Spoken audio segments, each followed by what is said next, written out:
안녕하세요. 2022년 서울국제작가축제에 오신 여러분 환영합니다. 네, 올해도 어김없이 이곳 서울에서 한국문학과 세계문학이 만났습니다. 저는 오늘 작가 마주보다 질주하는 세계 세션 진행을 맡은 강유정입니다. 안녕하세요. 네, 올해로 11회를 맞이한 서울국제작가축제는 문학을 사랑하는 독자에게 새로운 문학 향유의 경험을 선사하고 세계의 작가들이 모여 깊이 있게 교류하는 글로벌 문학 축제입니다. 가을 냄새를 물씬 풍기는 9월에 문학 행사의 운치가 더해지니 축제 분위기가 한층 더 깊어지는 것 같은데요. 올해 서울국제작가축제가 주제로 삼은 이야기는 월담, 이야기 너머입니다. 오늘 모신 작가님들의 이야기 너머엔 뭐가 있을지 저도 궁금한데요. 지금부터 함께 알아가 봅시다. 네, 행사 중에 작가님들께 궁금한 점이 있으면 현재 실시간 스트리밍 중입니다. 유튜브 채널 채팅창을 통해서 질문 올려주시면 제가 대신해서 질문 드릴 테니까요. 질의응답 시간에 다 드릴 테니 좀 많은 질문 올려주시면 감사하겠습니다. 자, 이제부터 이제 조금씩 얘기를 풀어나가 볼 텐데요. 첫 번째 주제는 이렇다고 합니다. 이야기는 어디서 어떻게 시작되는가를 한번 이야기해 볼 텐데 첫 장을 펼치자마자 굉장히 빨려드는 이야기들이 있습니다. 그래서 어느새 잠도 못 자고 마지막 장까지 끝까지 읽게 된 소설들이 있는데 제게는 이 두 분의 소설이 모두 그랬습니다. 흡입력 있는 서사로 세계 독자들의 사랑을 받았는데요. 여기가 바로 세계 독자가 중요한 것 같아요. 김원수 작가님 그리고 메가 마준다르 작가님 일단 모셨습니다. 박수로 환영해 주세요. 네.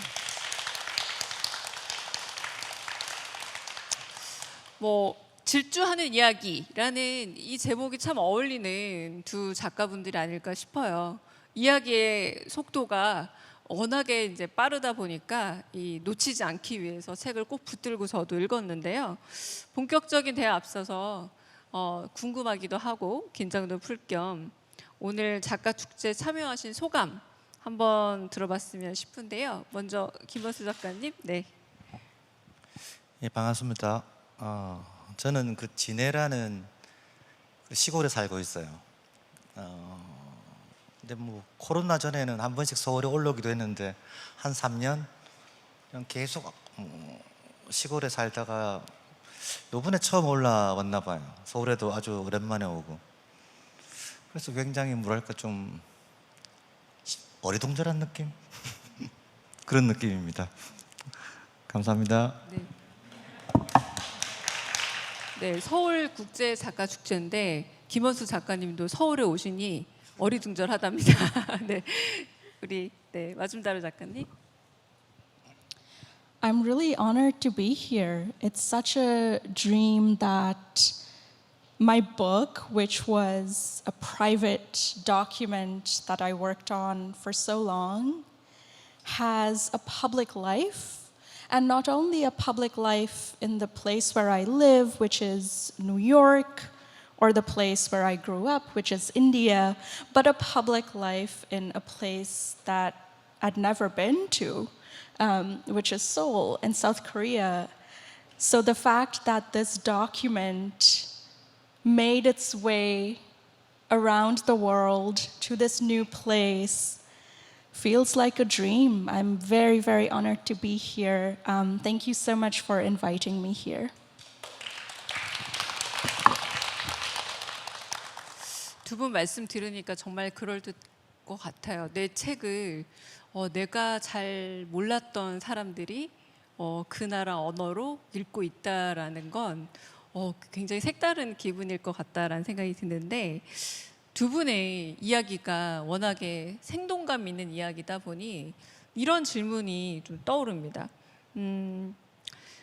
두 분의 이야기가 제가 이제 둘 다 책을 이제 읽어봤을 때 김원수 선생님 소설은 좀 현실에 없는 이야기들을 이렇게 만들어낸다라는 생각을 많이 하게 됐어요. 근데 반대로 이제 우리 마준다로 선생님 글은 현실에 있을 법한 이야기들을 물론 만들어낸 거 픽션이겠지만, 그래서 두 분 선생님께 소설 쓰기에 좀 원동력이 있다면 어떤 건지, 그리고 소설에 좀 다른 얘기겠지만 아이디어를 얻는다면 어디서 얻는지 좀 궁금합니다. 이거는 좀 영업 비밀이기도 하시겠지만 좀 여쭤보겠습니다.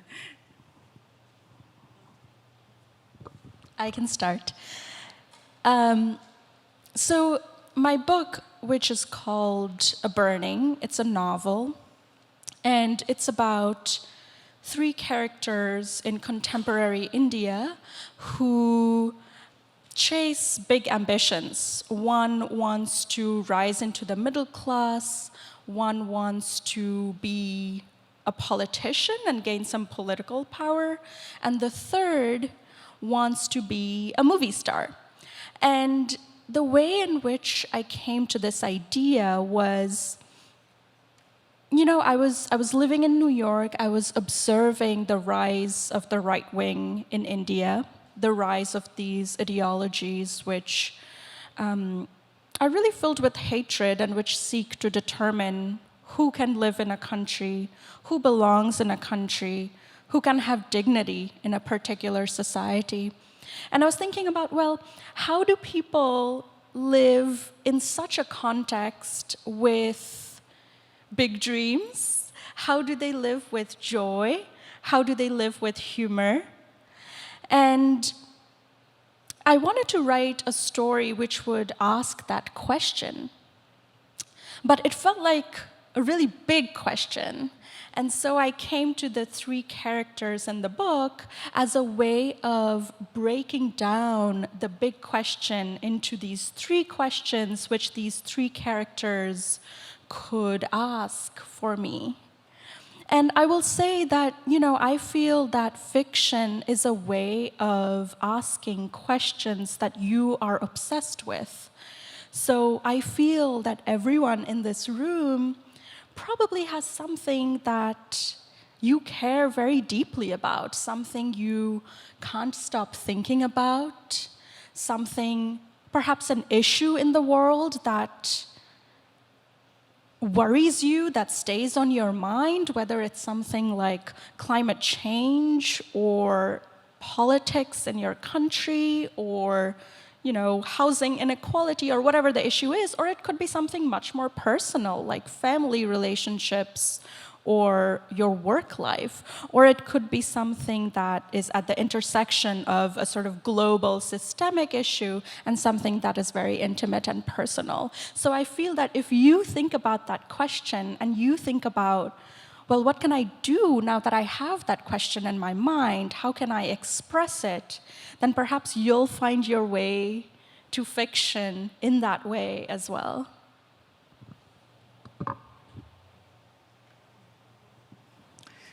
네, 이제 좀 이따 한 번 더 질문을 드려야 될 것 같아요. 네, 김한수 선생님 일단 답을 한번 들어보고, 네.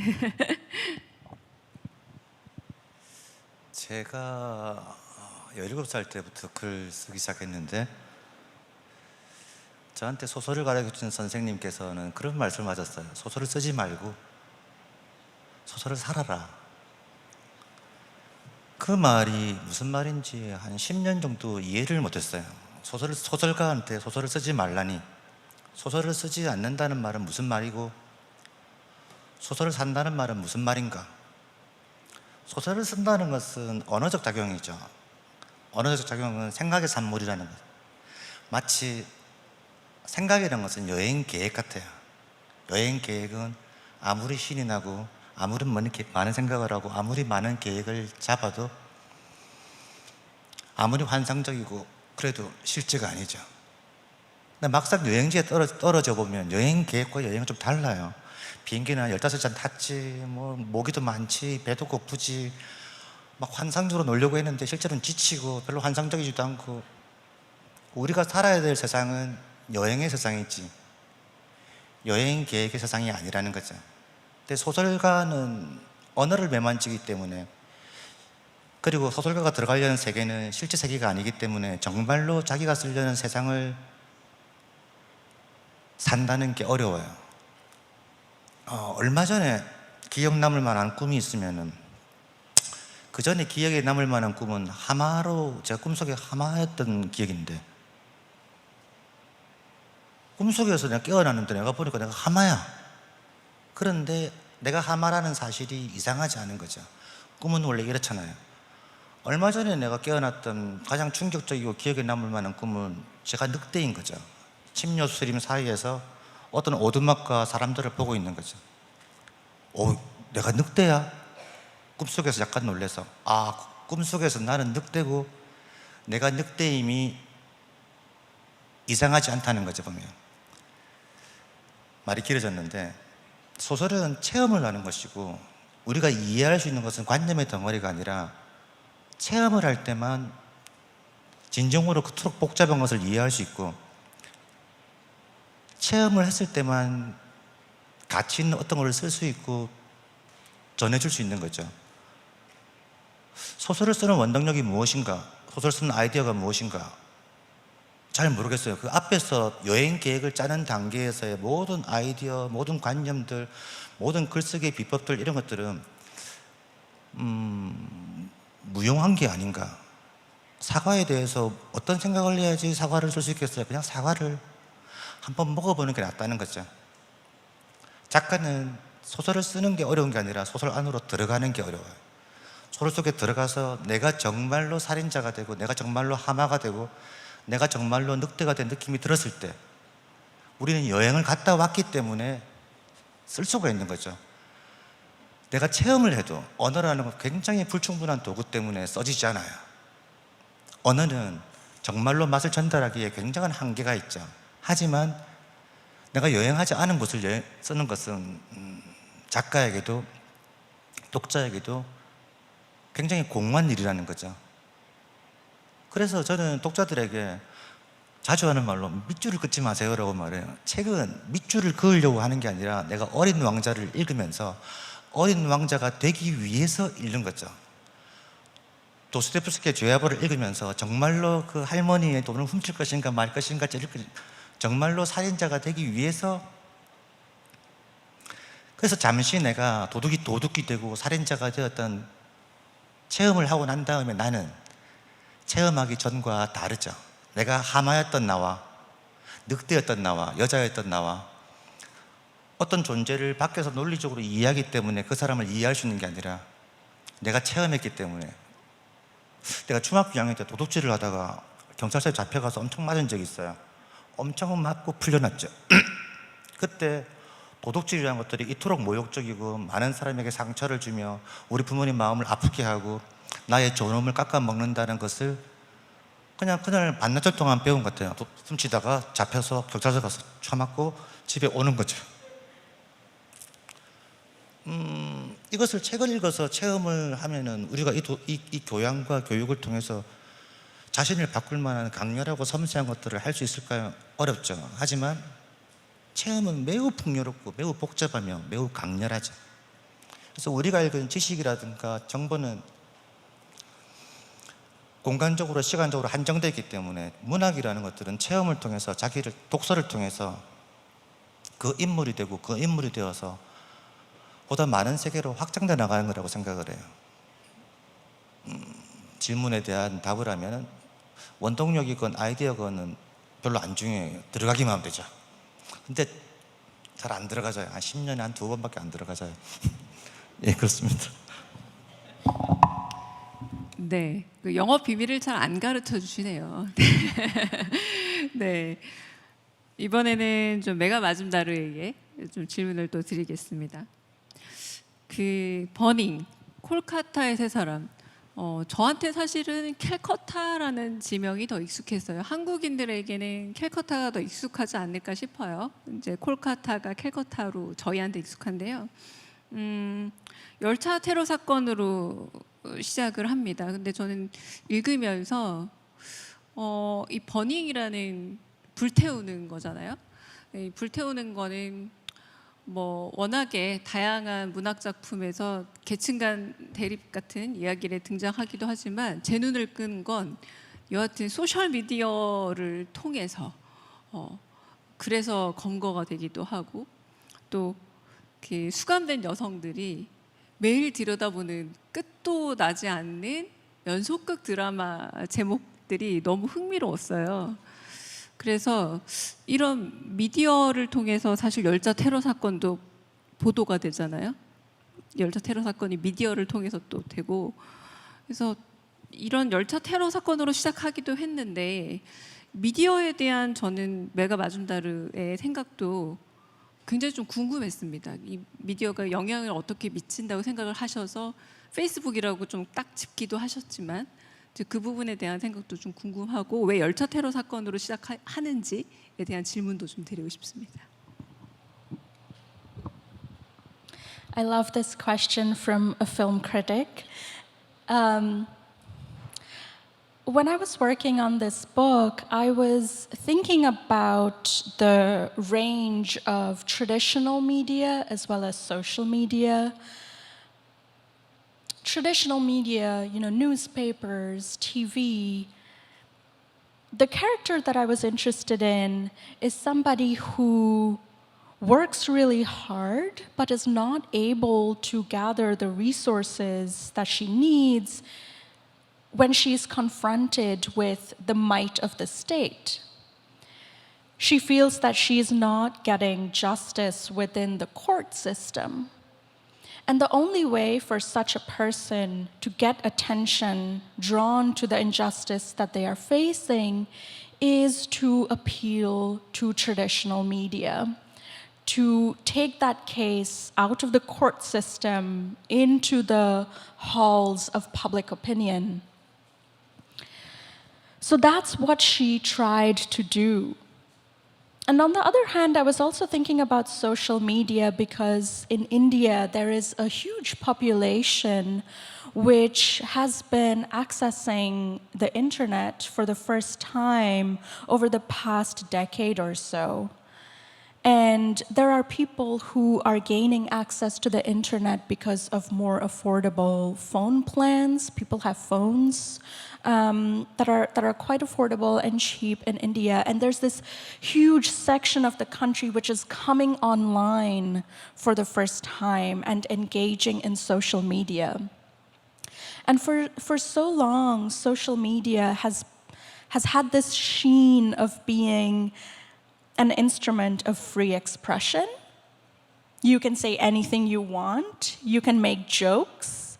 You can criticize powerful figures without consequences.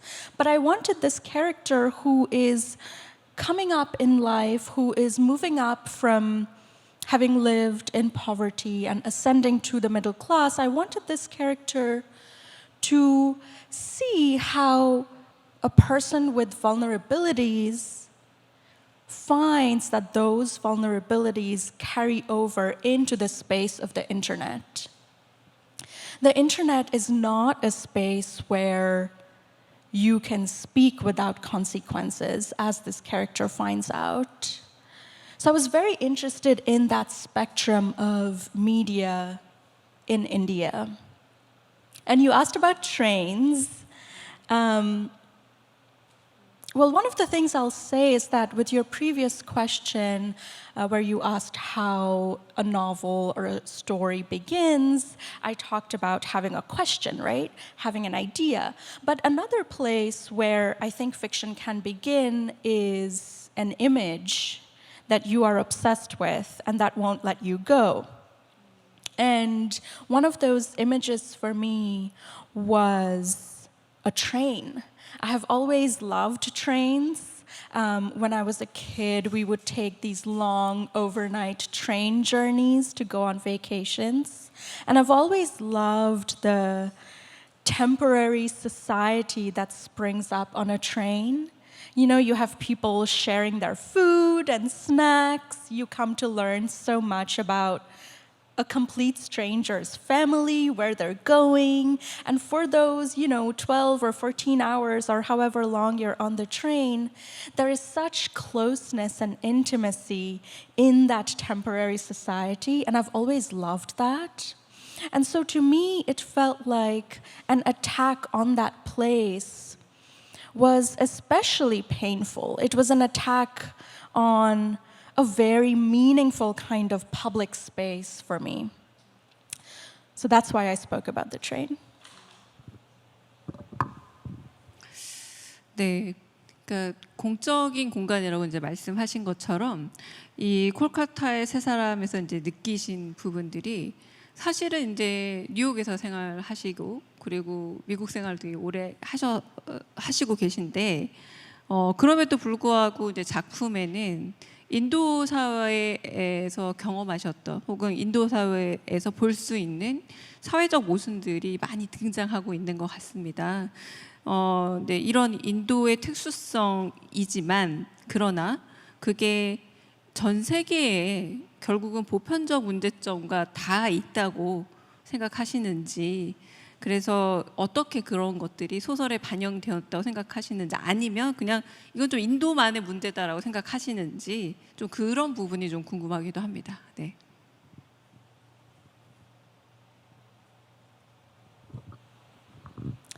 I love that question, and I love that you're asking about specificity while there are writers in the room who write extremely specific universes, like Naomi Kritzer and Samantha Schweblin. So I would be very curious to hear their thoughts later. But for me, I wanted to write about some of the richness and texture of the society that I grew up with, that I didn't really see reflected in literature very much.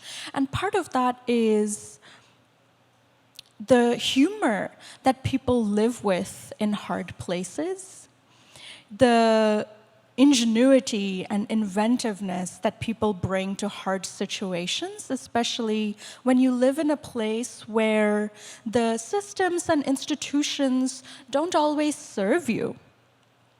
You have to find your own answers, your own solutions. So I wanted to bring that richness into the book. I wanted to bring the character's sense of humor into the book. That was really important to me, that there be a lot of humor and joy and ambition in this book, because that's how I saw people do things in India. For instance, a very tiny thing that I'll mention is when I was a kid, we would often have shortages of change, coins. And when you go to the store and you buy a loaf of bread, the shopkeeper might not have enough coins to give you your change. So they would give you a little bar of chocolate or a little candy as your change. So stuff like that sticks with me and I find very meaningful. And I wanted that richness of everyday life in the book. And I think that universal ideas that you mentioned, they really come when we dive very deep into specificity. So the more granular and specific and complex we can make our stories, the more we resist the first and most easily available idea, the more we resist simplistic thinking about place or society. I think the more we can connect to something bigger, we can connect to ideas that feel truthful to a reader, even a reader who has never been to that society.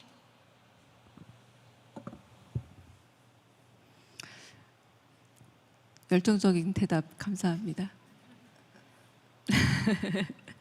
네, 이번에 이제 김원수 선생님한테 좀 질문을 드릴까 하는데요.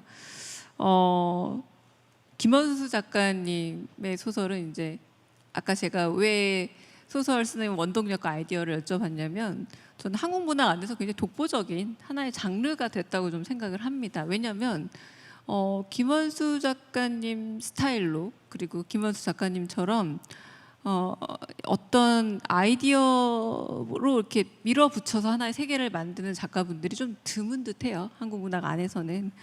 그래서 오늘 이야기를 함께 나눌 설계자들의 이야기도 상당히 좀 그런 면에서 흥미로운데, 암살자라는 주인공을 중심으로 아주 빠른 속도로 그 이야기가 진행이 되고 있는 거죠. 그래서 굉장히 뭐 눈앞에서 생생한 영상이 만들어지고, 사실 전 주인공 이름도 뭐 레생이라던가 뭐 이름을 부르는 것도 굉장히 독특하잖아요. 뭐 너구리 영감이라던가 뭐 이런 것들 같은 것들이. 그래서 어떻게 이렇게 이름을 정하는 것부터 이런 부분에 있어서 서사를 짜고, 이런 서사의 설계 과정에 있어서 뭐 인물을 먼저 만들고 가는지, 그러니까 설계자들이라는 소설을 일종의 예를 든다면 뭐 설계 순서가 좀 궁금하다고 할까요? 네, 그런 질문 한번 드리고 싶습니다. 네. 아까 그 왜 영업 비밀을 안 가르쳐 주냐 이렇게 자꾸 물으셔서, 제가 무슨 뭐 대단한 영업 비밀이 있어서 안 가르쳐 드리는 건 아니고, 사실 좀 자주 말한 적이 있는데 창피해서요. 저는 글을 굉장히 오래전부터 썼는데, 등단한 지는 2022년에 등단했으니 한 20년 됐죠. 그러면 저의 사는 모습은 어떠냐? 자료도 막 설계잘 쓰겠다 그러면 새벽 3시에 일어나가지고 오전 12시까지 매일 쉬지도 않고 책도 읽고 자료도 모으고 막 1년 내내 글을 쓰면 장편이 하나쯤 나와요. 그리고 겨울에 아내한테 보여주고 어떠냐, 별로 안 좋아요, 뭐 다른 사람 몇 명 보여주고 쓰레기통에 버려요. 그 다음에 다시 또 1년 내내 뭐날쨍 난리를 쳐가지고, 그래서 우리 집 쓰레기통에 완전한 원고와 불완전한 원고가 한 장편이 한 10몇 개쯤 있겠죠. 조금 안 좋냐? 아주 안 좋아요. 조금 쓰레기냐? 진짜 쓰레기예요.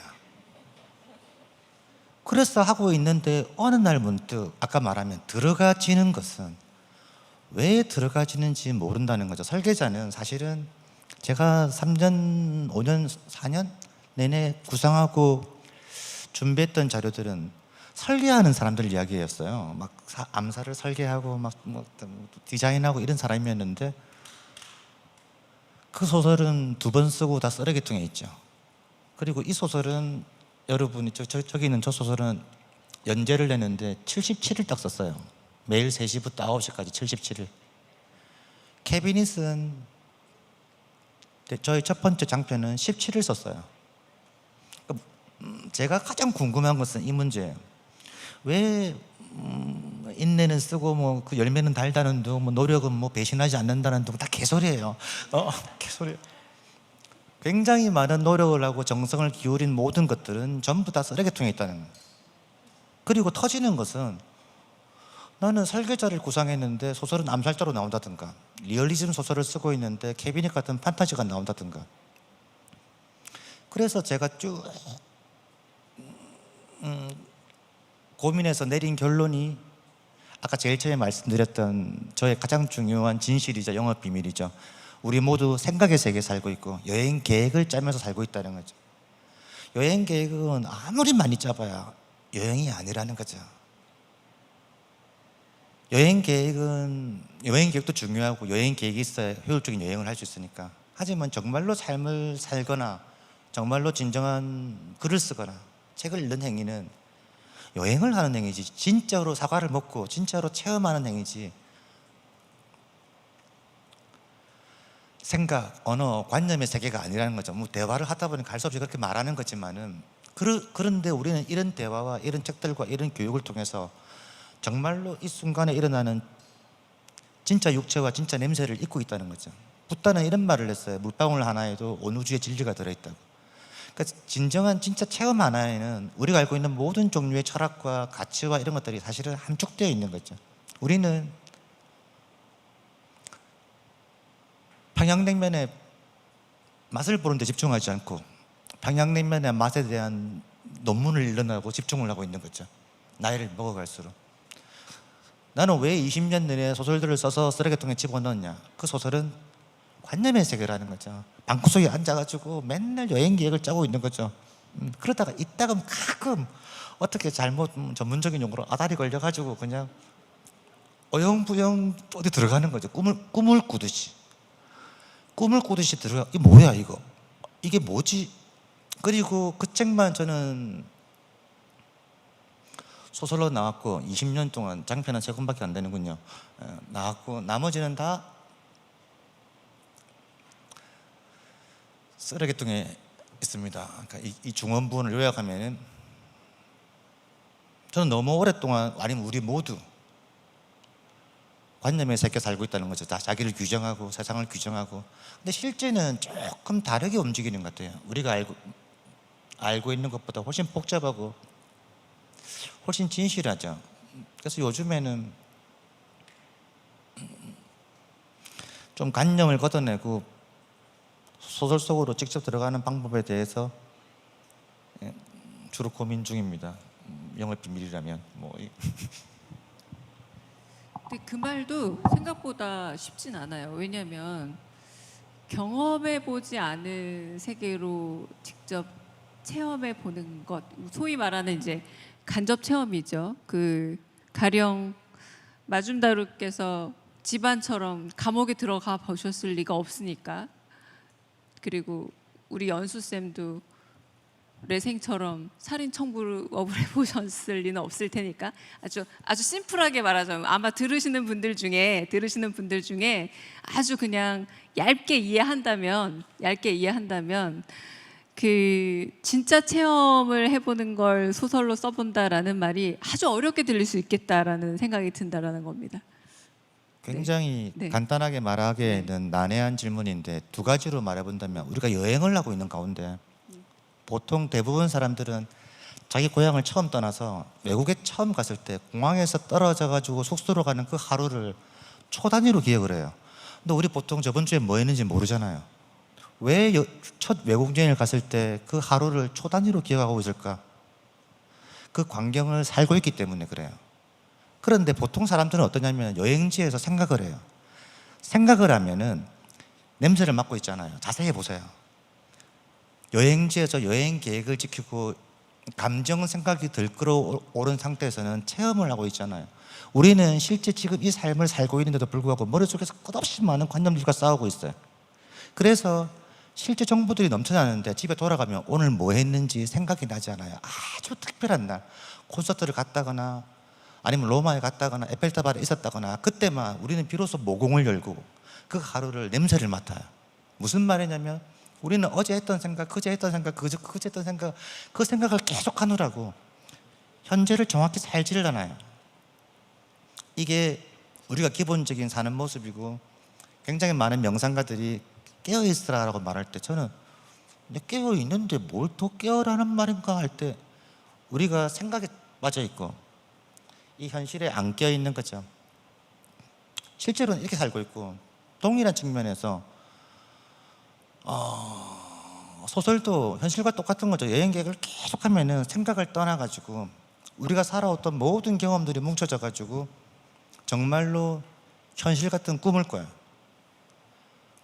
그때가 되면 어떤 느낌이 드냐면은 꿈을 꾸는 느낌이랑 내가 설명할 가장 비슷한데 현실이 아주 몽롱해지고 소설 속에 있는 세계가 훨씬 더 리얼해요. 소설 속에도 길이 있고 사람들이 지나다니고 설계자에서는 추적자가 쫓아오고 누가 총을 쏘기도 하고 이게 굉장히 의아한 일인가? 아니에요. 우리 모두 이런 스펙타클한 꿈을 꿔요. 누가 대체 그 꿈을 감독을 하고 세팅을 해가지고 우리 밤에 그렇게 괴물도 나오고 막 롤러코스터도 타고 외계인도 되는 그런 꿈을 밤마다 꿀까? 장작하는 거 아니잖아요. 그러니까 우리가 의식이 관념을 떠나가지고 어떤 그런 체험하고 싶은 세계에 간다면은 우리 의식이라는 것은 굉장히 광활한 어떤 것들을 가지고 있기 때문에 굉장한 다양한 존재로 변신하고 다양한 공간을 스스로 창조해내죠. 예, 그렇습니다.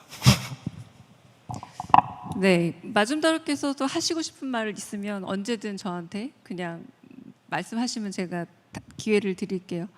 방금 하신 말씀은 굉장히 좁은 의미의 우리가 말하는 사실주의 문학과 장르 문학을 구분할 때 장르 문학은 사실주의 문학과는 다르다고 얘기했을 때 우리의 개념을 좀 깨는 얘기인 것 같습니다. 그러니까 우리가 사실주의 문학을 굉장히 좁게 얘기할 때 경험한 것들을 쓴다라고들 얘기하잖아요. 그리고 장르 문학은 약간 상상, 소위 말하는 경험하지 않은 것들, 그래서 좁은 의미의 허구, 그러니까 그려낸 것들 이렇게들 생각을 한다면 그 얘기를 하시는 것 같아요. 그러나 소위 말하는 장르 문학이라는 것, 그 허구라는 게 그것 역시 체험이다, 사실이다 이 얘기를 하시는 것처럼 느껴지는데, 자 그래서 이제 이런 질문도 넘어가 보겠습니다. 약간 장난 같은 질문 한번 해보겠는데요. 마줌다르 작가님과 김어수 작가님 두 분 다 소설 쓰기로 생계 가능하신가요?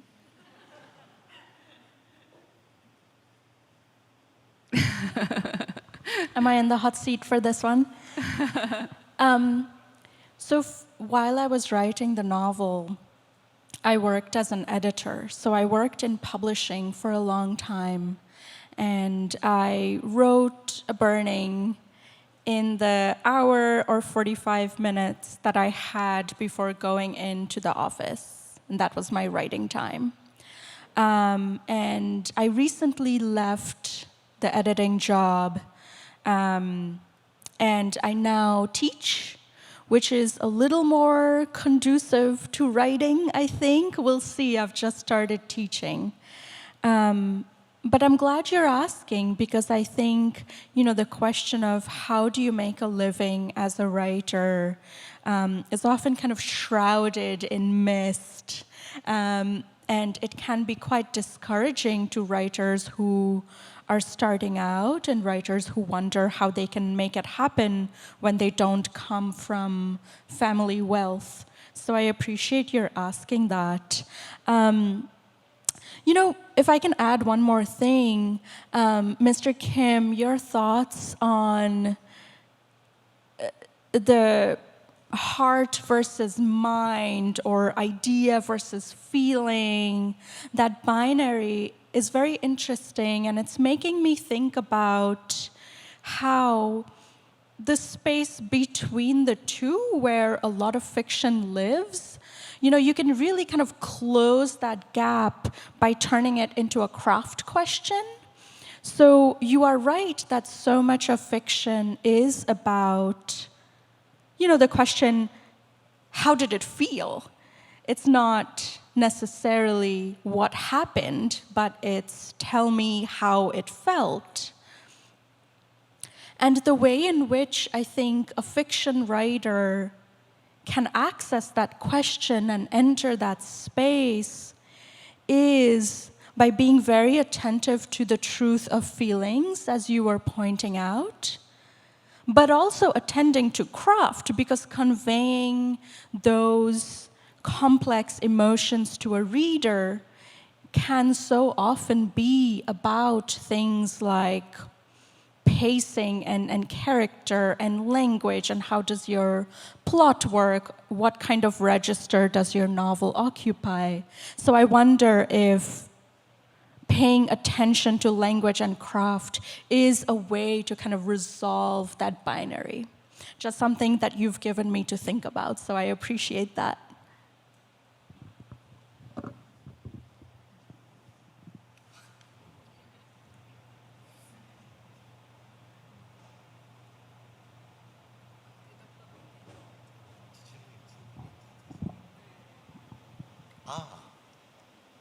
어떻게 밥 먹고 사느냐? 밥 먹고 못 살죠. 제가 17살 때 꿈이 전업 작가였는데, 17살 때부터 글 쓰기 시작했으니까. 그 팩토텀이라는 찰스 부커스키의 소설이 있어요. 굉장히 좋아해요. 그다음에 레이먼드 카버도 그랬죠. 진짜 온갖 잡부일을 하면서 사는 거예요. 그냥 소설가로 밥을 먹고 산다는 것은 평생의 반이 병기 받고 무슨 편의점에서 일하고, 그다음에 온갖 잡부일을 하고 사는 거랑 같은 거라고 생각해요. 전 세계 작가들이 마찬가지죠. 그러다가 어느 타이밍에 약간의 행운 때문에 베스트셀러가 되면은 한 몇 년 잡부일을 안 해도 되는 거죠. 한 몇 년. 왠지 뭐 처음에 막 뭐 이렇게 무슨 이벤트가 생기면은 아 드디어 나의 이제 생계 일은 끝나고 이제 글을 써서 밥을 먹을 수 있겠구나라는 착각을 잠시 하지만은 그 돈이 그렇게 많이 안 들어와요. 한 3년 지나고 나면. 그래서 전업 작가 글을 쓰면서 모든 작가들이 글은 되게 정제된 에너지가 필요한데 일도 굉장히 많은 에너지가 이 자본주의에서 돈을 받는다는 것은 그 돈을 줄 때 엄청나게 가혹한 정신적이고 육체적인 에너지를 요구하는 거죠. 그 에너지를 다 쓰고 집에 와서 글을 쓰는데 무슨 온전한 글이 나오겠어요. 그러니까 언제나 욕망하는 거죠. 휴가 받으면 좋아하고. 작가들은 휴가 받으면 놀러 가서 좋아하는 게 아니라 휴가 받으면 집구석에 처박혀서 소설을 쓸 수 있기 때문에 좋아해요. 예를 들자면. 근데 분노하고 내가 왜 이러고 살고 있나. 그런데 이제 저는 50살이 조금 넘었는데 요즘에 보면은 아 내가 만약에 부잣집 아버지가 있어가지고 구차한 일들을 하지 않았다면은 내 소설의 원료들은 다 어디서 봤을까 그런 생각이 들어요. 돈 벌어야 되니까는 나가서 뭐 이렇게 일하고 욕 먹고 뭐 짜증 내고 삶이죠. 소설은 삶이라는 재료가 필요한 거죠. 기본적으로. 그런데 인간은 허약하기 때문에 돈이 있는데 무슨 소설의 원료를 얻겠다고 밖에 나가서 일하겠어요. 그래서 이 일을 한다는 행위, 먹고 산다는 행위와 글을 쓰는 행위는 뭐 태극권의 음양처럼 굉장히 적절한 조화가 필요한 게 아닐까. 그리고 그 답답하고 어려웠던 시절이 내 소설의 어떤 그런 진료로서 뭘 대주고 있지 않는가 뭐 이런 생각을 합니다. 예. 네. 그 두 분의 그런 열심히 살면서 짬을 내서 쓰는 소설의 그 시간 속에서 그 격동 질주하는 서사가 나왔다는 게 매우 감동적이에요. 사실 굉장히 느껴지기도 하고 이 두 작품 콜카타의 세 사람 그리고 설계자들 이제 개성 있는 작품들인데 제가 좀 이 질문 좀 어려워서 제가 좀 쉬운 말로 조금 바꿔보겠습니다. 결국은 세상이 그렇게 완벽하다면 이 소설들이 나왔을까라는 생각이 들어요. 오히려 이제 아까 저는 마줌다루 작가께서 말씀하신 잔돈 대신 뭐 캔디를 주는 일종의 그런 장면이 되게 아름답게 느껴지고 뭔가 부조리하고 뭔가 불편함에서도 그럼에도 불구하고 유머 감각을 찾고 싶었다는 그 말씀도 굉장히 인상적이었고요. 그리고 김원수 작가께서 만들어 놓은 그 레생이란 캐릭터가 보여주는 뭔가 좀 힘을 뺀 세상에 대한 관조하는 태도도 아주 매력적이었거든요. 결국은 두 분 다 좀 지독한 세상이지만 인간이 결국 살아간다라는 그 부분에 대해서 인간을 이해하는 방식이 이야기하고 싶은 인간이란 어떤 것이다라고 좀 얘기하고 싶은 부분이 있지 않을까 싶어서 좀 여쭤보고 싶습니다. 네. 저는 제가 살고 싶은 삶을 소설로 써요. 왜냐하면 저 이렇게 생겼고 이런 경제력을 갖고 있으니까는 실제의 세상에서는 시공간에 한계가 있는 거죠. 그 다음에 그게 살고 싶다고 해서 살인을 해본다거나 이건 말도 안 되는 일인 거죠 보면은.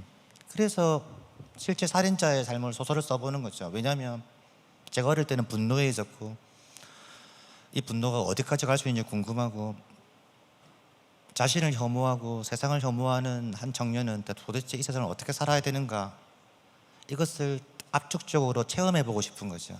작가는 풀어야 되는 문제, 그 풀어야 되는 문제를 철학으로 풀지 않고 체험으로 풀려고 하는 사람이 소설가라고 저는 생각을 해요. 그리고 그 체험을 독자와 공유하는 거죠. 그러니까 설계자를 쓰고 난 다음에 저는 어떤 걸 알게 됐냐면은 아 내가 어떠한 상황이 되면은 사람을 죽일 수 있구나 라는 걸 알게 됐어요. 그 느낌은 굉장히 뭐랄까 슬펐어요. 나는 사람을 죽이지 않는 종류의 인간이 아닐 거라고 생각했는데 아주 깊이 들어가가지고 나의 이야기 더 살다 보면은 나라는 존재는 그렇게 근사하지 않은 거죠 보면은. 그런데 이 발견은 이 발견과 체험은 굉장히 중요한 것 같아요. 자기를 이해하고 진심으로 자신의 한계를 알고 자신의 수준을 알고. 우리는 다른 사람, 아까 도둑 이야기를 했는데 내가 도둑이어가지고 어렸을 때 경찰한테 맞아보고 그러면 도둑으로서의 삶을 체험했기 때문에, 그다음에 학생으로서 삶을 체험했기 때문에, 밑바닥 노동자의 삶을 체험했기 때문에, 작가의 노동자, 이 삶에 우리가 책을 읽거나 영화를 보는 이야기를 접하는 이유는 가능한 한 늘릴 수 있는 삶을 확장하기 위함이죠. 만약에 우리가 더 많은 삶을 체험할 수 있다면 이 짧은 생에 더 많은 이해와 더 많은 사랑을 할 수 있다는 거죠. 그래서 그렇습니다. 돌아간다면 저는 제 생애에서 그 시절에 가장 궁금했던 문제들을 체험하기 위해 소설을 써요. 그리고 설계자 때 제가 궁금했던 질문은 거의 한 30대 중후반이었는데 이 도시가 너무 싫었고, 그 다음에 이 도시에 살고 있는 나도 싫었어요. 그러니까 지도 싫어하고 세계도 싫은 사람 존재는 어떻게 꾸역꾸역 세상을 살아가야 할까? 그리고 그것을 한번 체험해 보면은 그럼에도 불구하고 뭐랄까 모든 것이 섞여 있는, 모순이 섞여 있는 존재들처럼 고통 속에서도 또 유머가 있고, 또 뭐 욕이 있는 가운데서도 또 즐거움이 있고, 또 뭐 헝그리한 가운데서도 배부름이 있고, 그것은 관념의 세계에서는 도저히 갈 수 없는 세계처럼 보이지만 막상 살아보면 군대같이 이렇게 막상 살아보면 또 뭐 구역구역 또 뭐 살만해요. 또 보면은 그런 것을 체험하면 알게 되죠. 체험한 자는 가설이 필요하지 않죠. 체험한 자에게는 믿음이 필요하지 않죠. 내가 먹어봤는데 뭐 사과 맛이 이래라는 것들을 책으로 아무리 읽어도 언제나 흔들리지만 사과를 먹어본 자에게는 믿음이 필요하지 않아요. 내가 먹어봤는데 뭐. 네, 뭐 그런 것 같습니다. 네.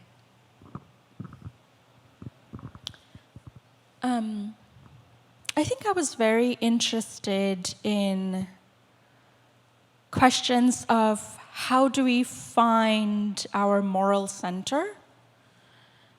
What are we willing to sacrifice? So I was very interested in this story of two characters who find that their ambitions and their dreams become linked to the downfall of this third character. How much of themselves will they give up? How much will they sacrifice in order to secure justice for another person? Or will they decide that their own interests come above everything else? And it's probably a really extreme version of a question that we all face in our daily lives. For instance, when I buy apples or strawberries, I know that they have been picked by people in really difficult conditions, working in very hot weather, working very long hours, being paid very little. In the US, many of those people might be undocumented and very politically vulnerable. So I know all of that. I know that that is how the fruit came into the store. And I still participate in that system because it is convenient for me to buy the fruit at that price at that store. So it is a compromise that I have made. I have agreed to live within this system. And it is one example of the ways in which we accept moral compromises.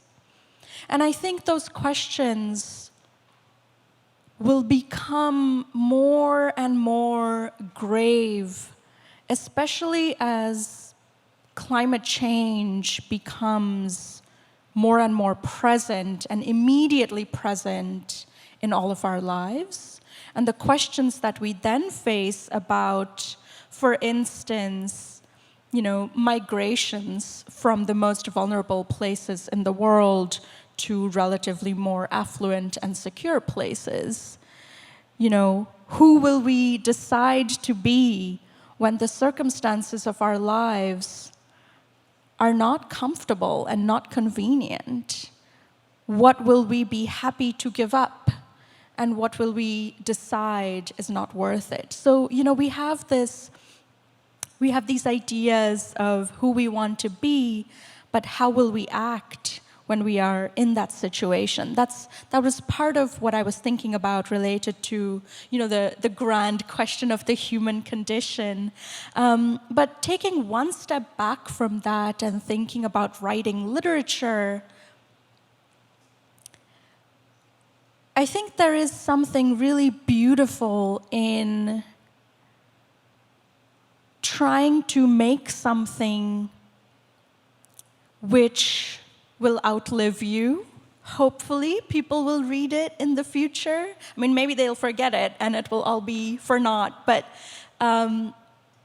you know, keeping that perspective in mind of trying to make something beautiful that you are proud of, that contains your responses to the world, that contains the questions that feel urgent to you. There is something deeply meaningful and peaceful in trying to make such an object. And I feel anybody who engages in creative pursuits in this room knows what I'm talking about.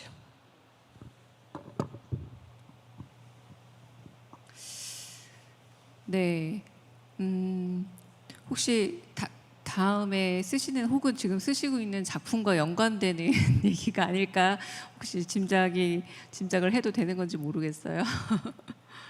지금 말씀하신 그런 그 휴머니티 관련된 얘기들이 네 이제 조금씩 이제 막바지로 가고 있는데요.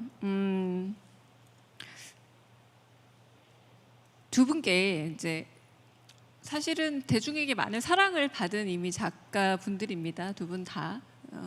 참 다행이죠. 저는 작가분들에게 가장 큰 행복이 있다면 외면받지 않는 작가분들에게도 평가도 받지만 독자들에게 참 사랑받는 건 참 큰 행운이라고 생각해요.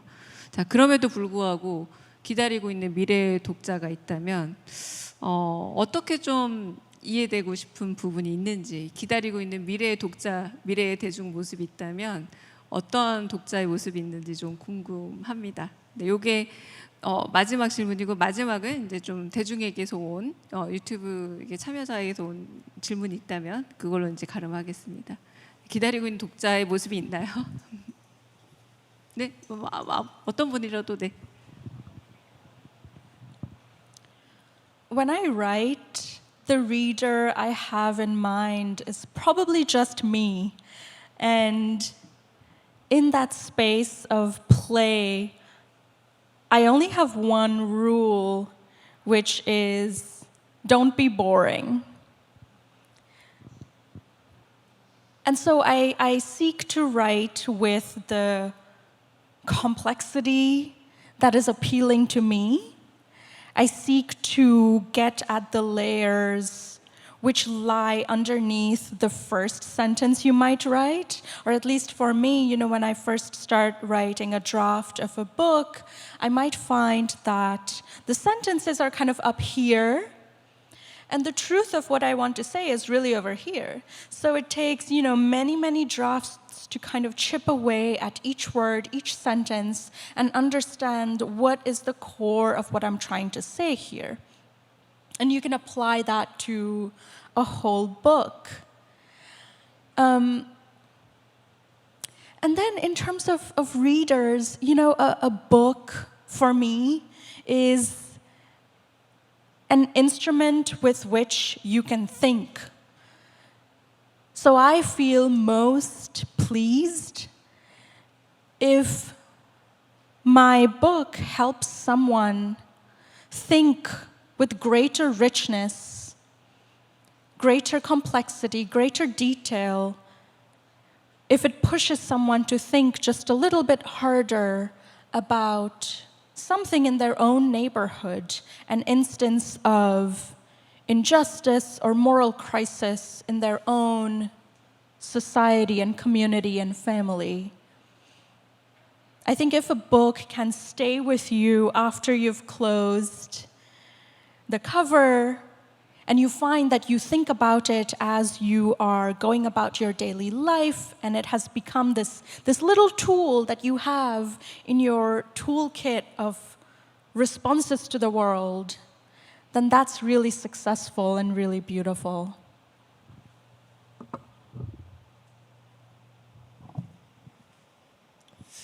저는 요번에 저 책에 있는 액자 거기도 그런 말을 썼는데, 책을 읽으면서 메시지나 잠언이나 주제 같은 것에 밑줄을 긋지 마라. 늘 자주 하는 부탁이에요. 그러면은 잠언 하나 얻고 도서를 가질 수 있는 굉장히 풍요로운 경험을 놓치게 되는 거죠. 메가 마준다르 작가님의 소설을 한국 제목으로는 콜게타의 세 사람인데 굉장히 재미있게 읽었어요, 저는. 그런데 이 작품이 저한테 재미있는 이유는 정말로 제가 인도의 빈민가에 살고 있는 그런 느낌을 줘요. 발병을 던지고 뭐 똥폭탄 던지고 뭐 하고 도망다니고, 그 중에서 저는 특별히 부끄럽게도 체육 선생이 내랑 가장 비슷한 캐릭터가 아닌가라고 생각이 들고, 그 체육 선생이 부끄러운 짓을 하면 나도 부끄러워. 내가 쓴다면 체육은 독자인데 내가 부끄러워요, 그냥 보면은. 저는 한 권의 책을 읽으면서 이 짧은 시간 동안 한 귀한 작가의 굉장히 좋은 소설 때문에 인도의 빈민가에 살았던 아주 작은 경험들을 가질 수 있는 거죠. 그리고 뇌가 뇌 속에 들어왔을 때 아주 생화학적인 전기적 신호로 바뀌는 거죠. 디지털화되는 거죠. 우리가 보고 있는 영상은 뇌의 가장 어두운 이 뒤쪽에서 밝혀져요. 이게 보고 있는데 눈에서 상이 생기는 게 아니라는 거죠. 들어오면은 뇌 안에서 전기화학적 신호로 바뀐 다음에 머리의 가장 어두운 이쪽에서 영상화되어 가지고 만들어진다는 거죠. 그리고 뇌는 아주 무의식적으로 내려갔을 때 실제 일어난 일과 내가 상상하고 의식한 일을 구분하지 못해요. 그래서 꿈이 그것을 구분하지 않는 거죠. 다르게 말하면 아까 말씀하신 리얼리즘이냐 뭐 판타지냐 이렇게 할 때 뇌는 리얼리즘과 판타지가 그 어떤 경험을 따로 구분하지 않아요. 따로 구분하는 것들은 우리가 눈을 떴을 때 만들어내고 있는 에고의 분별의식뿐인 거죠. 어쨌거나 콜케타의 세 사람을 읽음으로써 저는 한 번도 안 가본 인도의 빈민가에서 체육 선생으로 잠시 살아본 거죠. 굉장히 소중한 경험이라고 생각하고, 그러한 한 삶을 분신으로 가지고 있어서 영광이고 굉장히 좋은 거죠. 행복하고 독자로서 행복한 거죠. 다시 처음으로 돌아가서 저는 독자가 책을 집어던질 권리가 있다고 생각해요. 아니, 내가 무슨 짬뽕 먹고 싶은데 햄버거 먹으라고 하면은 우리는 짬뽕 먹을 권리가 있는 거죠. 그런데 누군가가 제 소설에서 체험을 하고 싶다면은 밑줄을 긋지 말고 체험을 하고 가시라는 거죠. 그런데 이 암살 이거 체험 안 하고 싶으면은 독자는 집어 던질 권리가 있으므로. 그래서 제가 좀 더 진실하고 좀 더 세밀하게 내 꿈을 볼 수 있다면은 이 잔치에 굉장히 많은 독자들이 또 놀러 올 수 있지 않을까.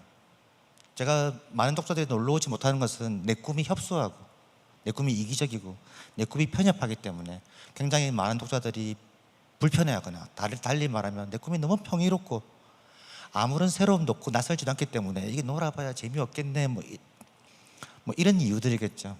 그래서 내가 한번 먼저 살아봤던 작가로서 이 잔치에 좀 더 많은 독자들이 많지도 않아 두세요. 몇몇의 독자라도 정말로 진심으로 저처럼 살아볼 수 있다면은 소설가의 꿈을 이루는 게 아닐까라는 생각을 합니다. 예.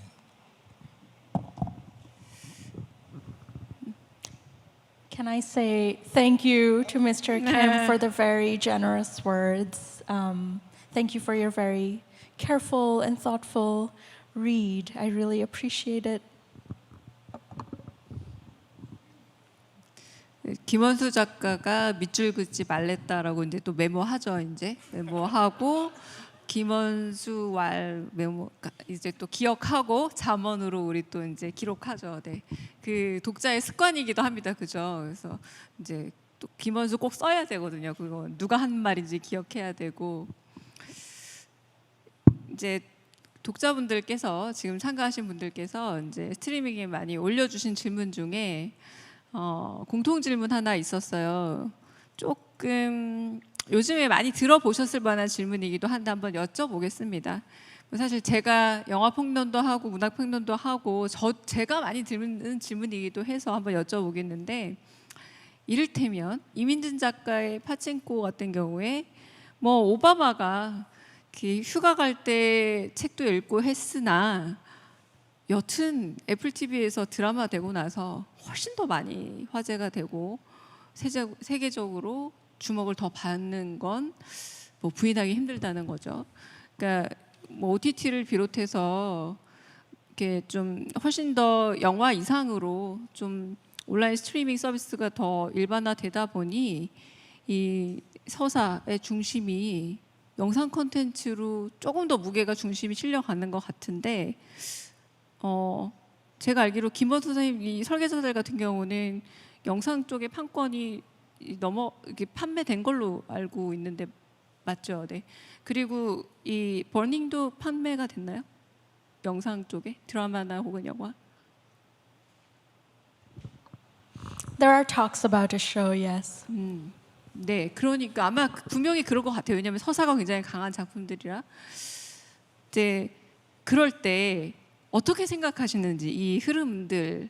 그러니까 물론 두 분은 굉장히 서사가 강한 작품들이기 때문에 아주 매력적으로 영상 컨텐츠화하기 좋은 작품으로 아주 매력적으로 주목하는 작품인 거는 확실해 보여요. 그런데 이런 흐름에 대해서 많은 소설가들, 특히 문자 기반 작가들이 받고 있는 질문들을 받고 있는 것도 사실이거든요. 좀 어떻게 생각하시는지 좀 궁금하기도 합니다. 네.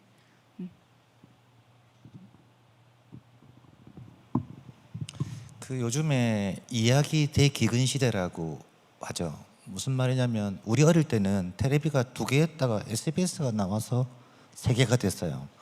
그러니까 방송이 뭐 2개였는데 일단 부산에 살다 보니까 또 SBS가 안 나와요. 또 보면은 서울 방송이어가지고 그러니까 오랫동안 방송 2개였죠. 방송 2개의 드라마 나오고 명화극장 기다리고 막 명화극장 놓치면 울고 막 그런 시절이었는데 요즘에 채널이 보통 200개에서 400개. 그런데 이제 넷플릭스, 뭐 디즈니, 뭐 애플 이렇게 하면 뭐 천지가 이야기예요. 헐리우드 누군가가 말하기를 지금처럼 이야기를 많이 소비한 시대는 이 전 인류 전체에 단 한 번도 없죠 보면. 그러니까는 이야기는 조선, 삼사, 전자, 뭘 다 합친 것보다는 가장 큰 산업이에요. 이야기 산업이라고 하죠. 자, 그런데 이렇게 보고 싶어하는 수요도 많고 틀어줄 수 있는 방송국도 많아졌는데 핵심은 이야기가 없다는 거죠. 그러니까 뭐 슈퍼맨을 뭐 1, 2, 3, 4, 7까지 만들고 배트맨이나 로빈에 다 원더문까지 다 튀나와도 영화가 부족한 거죠. 보면은 이렇게 보면은 왜 이런 문제가 발생하는가? 소설은 독자가 굉장히 고통스러운 작업을 해야 읽을 수가 있어요. 이거 그저 책 속에 있는 글자는 기호기 때문에 그냥 읽는다고 머리에 영상이 생기지 않아요.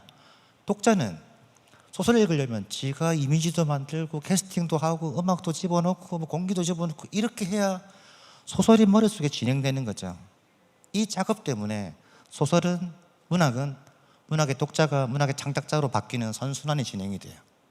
근데 영화는 어떤 일이 생기냐면은 다주기 때문에 의식이 기본적으로 굉장한 노동과 수련을 하지 않아요. 영화의 소비자가 영화의 감독이 영화의 생산자가 되기에는 상당히 많은 무리가 생기는 거죠.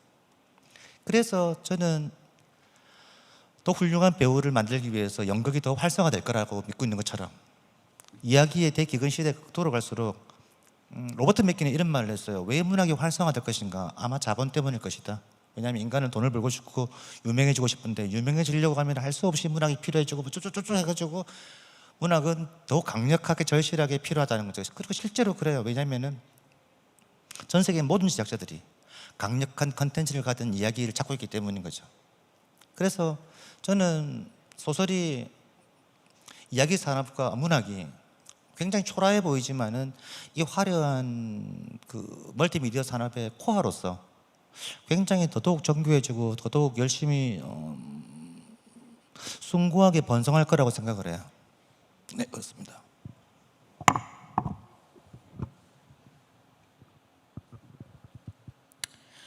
On a very practical note, I think when a book gets turned into a TV show or a movie, it brings so much attention back to the book, and that's great for the writer. So, in very practical terms, I think it's a great thing. But I will also say that, this question is making me think about a novel that I read recently and loved.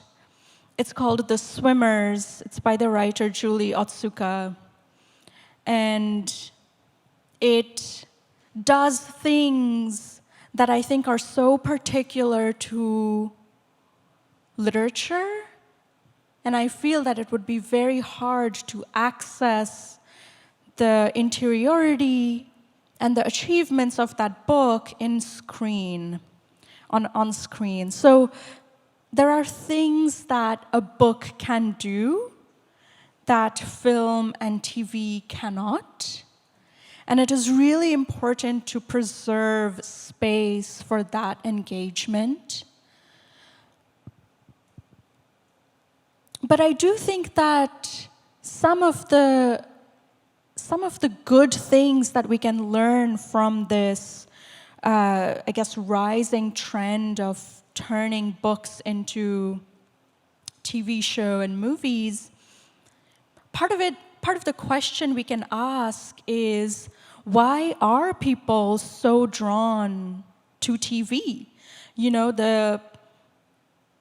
The idea of binge watching a show, which is relatively new, where does it come from? Why is it so entertaining? Why is it so much fun? Why do people like to do it? And I think that for me, there are lessons I can learn from the craft of those TV shows. There are lessons I can learn from things like, how does an episode end? What is the point at which they close an episode so that the viewer feels they have to continue watching? How do they construct a scene in a very meaningful way so that there are probably currents of changes happening within the scene? There is a very literal thing, a very literal event that maybe happens in a scene. And I feel very silly talking about this with a film critic here, but under that kind of literal event that happens, there is probably some kind of questioning that a character undertakes, and under that, there is something that transforms in the theme of what the show is interested in. So I think that there are really fascinating craft lessons to be taken, and it's a wonderful thing for me as a writer to ask, if people are drawn to that storytelling, what can I learn from it?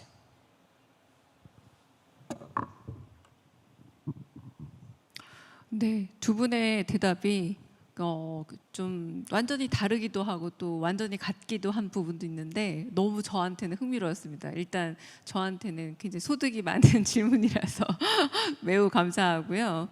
네, 저희가 질문을 좀 더 소화할 시간이 있을까요? 네네. 네, 지금 두 분께 따로따로 질문이 있어서 제가 질문을 드릴게요. 먼저 김원수 작가님, 해외에서 문학 행사 많이 하신 편인데 특별히 기억에 남는 행사가 있으신지 여쭤보는 질문이 있었네요. 네. 예전에 우리가 잘 아는 소설 마지막 수업에 나왔던 알자스란 지방에 천은영 작가님이랑 같이 간 적이 있어요. 근데 거기 이제 스위스랑 프랑스랑 독일이랑 경계 부분에 있는 아주 작은 마을인데 그 동네 언어도 사라졌고 그런 거기에 어떤 3만 명도 안 되는 작은 도서전인데 제가 갔더니만은 그 프랑스 위원장이라는 분께서 이 행사는 작가가 1년 내내 독자들로부터 사랑을 받았으므로 여기 있는 3박 4일 동안 독자를 붙잡고 세일즈를 하는 행사다. 지나가면은 독자를 붙잡고 이 작가가 책을 설명한 국어를 하는 거예요. 정말 재미있는 책이라고, 내 책이고 이런 내용이고 이런 내용인데 꼭 한번 사보시면 안 되겠냐고. 막 많이 팔아야 된다. 그래서 제가 처음에는 우리가 약간 좀 보수적인 나라에서 와가지고 천은영 작가님이랑 가만 멀뚱멀뚱하고 있는데 프랑스에서 올려온 300명의 작가들이 아침 9시부터 6시까지 쉬지도 않고 그걸 하고 가는 거예요. 독자들 붙잡고 정말로 대파파거나 고등어 파는 것처럼 자기 책을 홍보하고 독자를 정말 손님은 왕이다 하는 것처럼 모셔요. 3박 4일을. 저는 그 행사가 저한테 굉장히 깊은 인상을 줬어요. 정말로 말로만 하는 게 아니라 이 프랑스 작가들이 가지고 있는 의식 수준이 이 축제 기간에 독자를 섬길 줄 아는구나. 그리고 진심으로 세일즈를 해요. 보면 자기 책을 세일즈하다가 밀리면은 옆에 작가 책을 세일즈해요. 그럼 내가 아니면 이 사람 괜찮다고 이렇게 보면. 그래서 다음 날부터 천은영 작가님이랑 우리랑 또 한국에서 왔으니까 또 분발하여 세일즈를 또 했죠. 그래서 그 천은영 작가님이 제 거 많이 팔아줬어요. 이거 손가락에 은행나무도 잘하고 끝내준다고, 안 되는 영어로. 저는 천은영 작가님 책을 그렇게 많이 팔아드리지 못했는데 그 행사는 우리가 말하는 주역에서 말하는 상생상제, 부부처럼. 부부라는 말은 남편이 없으면 존재하지 않고 아내가 없으면 존재하지 않는 거죠. 밤이 없으면 낮이 없고 낮이 없으면 밤이 없는 것처럼 문학이라는 것들은 독자와 작가의 상호작용에서 만들어지는 것이죠. 왜 이 나라 문학이 이 모양이냐고 말하면 이렇게 말할 수 있죠. 그건 독자의 수준이 허접하기 때문이다. 독자의 수준은 왜 허접한가? 그건 작가의 수준이 허접하기 때문이다. 우리 마누라가 왜 우아하지 못한가? 라면 남편은 내가 개차반이기 때문인 거죠. 예를 들자면은. 그러니까는 프랑스에서 만났던 그 행사의 가장 그런 것들은 어떤 그 상호작용의 숭고함, 그리고 프랑스 문학이 왜 한 시절 그렇게 엄청나게 세계를 이끌었는지를 보여주는 어떤 그런 것들이었다고 생각이 들어요. 예. 그거 한번 보고 싶네요. 언수 작가님이 하시는 것도 보고 싶고. 네, 메가 마줌다르 작가님께는 작가님 작품에 소외된 약자들이 많이 등장합니다. 그들을 묘사할 때 특별히 주의하는 점이 있으신지라고 물어봤어요. 네.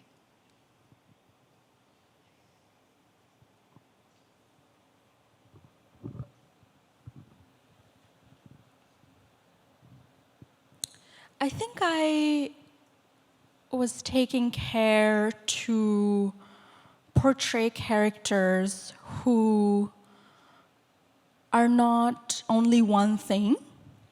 So they may have economic vulnerability as part of their experience and identity, but they also love listening to music and dancing, and they make jokes, they have friends, they have ways in which they are trying to move forward, even within a system that tries to thwart them. So I think it goes back to that question of complexity and contradiction, and I'm very interested in characters who hold contradictions. Characters who do surprising things, characters who care about things that are quite opposite, characters who have the capacity to hold different moods. And as a writer, it's really fun to try and write such characters because you can see how you are able to have kind of an integral, you're able to have a core for a certain character, you're able to have, let's say, a big thing that they desire or a certain point around which everything for them revolves, but they're also able to hold such a diversity of desires and wishes, such a diversity of experiences and memories. So fullness of character is very important for me. 네, 감사합니다. 네. 이렇게 저희가 이제 준비한 질문 그리고 독자분들께서 이제 보내주신 질문에 대한 대답들을 전부 이제 마치게 됐는데요. 이제 오늘의 이제 세션도 마무리할 시간이 됐습니다. 끝 인사를 이제 나누기 전에 두 분 작가님들께 오늘 이렇게 세션 참여해서 함께 나눈 소감 한번 간단하게 좀 들어봤으면 싶습니다. 네, 어떠셨는지. 어떠셨을까요? 저는 아까 그 한 3년 만에 진해라는 시골에서 올라와서 어리둥절했는데 역사를 나오고 나니까 좋네요. 역시 서울도 뭐 참 사람이 사는 곳이구나. 약간 좋네요. 예, 좋습니다. Well, I'm so grateful for your incredibly thoughtful and generous questions. I loved hearing your thoughts. So I feel really grateful to be here, and I feel very grateful to all of you who came out on a Monday afternoon when I'm sure you have many other things to do at work or at school. So thank you for coming. Thank you to the people who joined us online. Thank you for watching. And can I take 1 second to thank the people at LTI who made this possible? Alex, Jen, who are geniuses working behind the scenes to make these events go so beautifully. And my wonderful translator, Kylie, who has been invaluable in making this experience really smooth and wonderful and memorable. I feel this is an experience that I will remember and tell my child about in future years. So thank you. 네. 네, 지금까지 함께 해주신 관객 여러분 고맙습니다. 네, 내년 서울국제작가축제에서 다시 뵙기를 기대하면서 오늘 시간을 마치겠습니다. 함께 해주신 여러분 고맙습니다. 그리고 두 분 작가님께도 매우 감사드립니다. 감사합니다.